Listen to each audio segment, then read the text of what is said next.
नागपुरात ओबीसी महासंघाच्या साखळी उपोषणाची आज सांगता। ओबीसी मंत्री अतुल सावेंच्या उपस्थितीत सांगता होणार।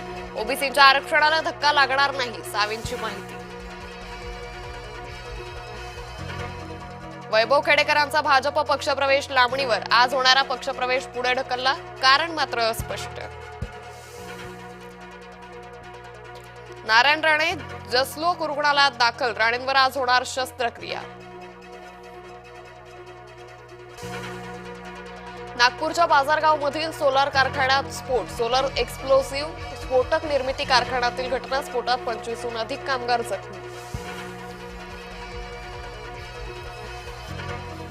लाखनी तहसील कार्यालयात लिपिकाची दादागिरी, वृद्ध दिव्यांग निराधार महिलांना मनस्ताप, तक्रार करूनही कारवाई न झाल्यानं नाराज। लाडकी बहीण योजनेचा ऑगस्ट आणि सप्टेंबरचा हप्ता एकत्र येण्याची शक्यता, दोन्ही महिन्याचे एकत्रित 3000 येण्याचा अंदाज।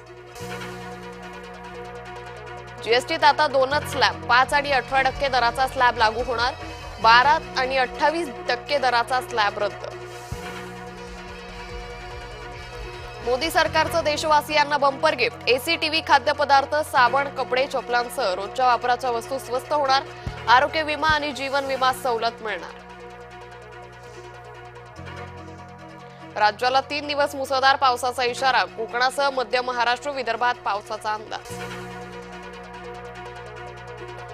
सोने चांदीच्या भावात मोठी वाढ, सोन्याचे दर आज 1,05,638 वर, तर चांदी 1,22,833 रुपयांवर। दिवाळीत विमान प्रवास 52% महागणार, रुपया घसरल्यानं विमान प्रवास महाग।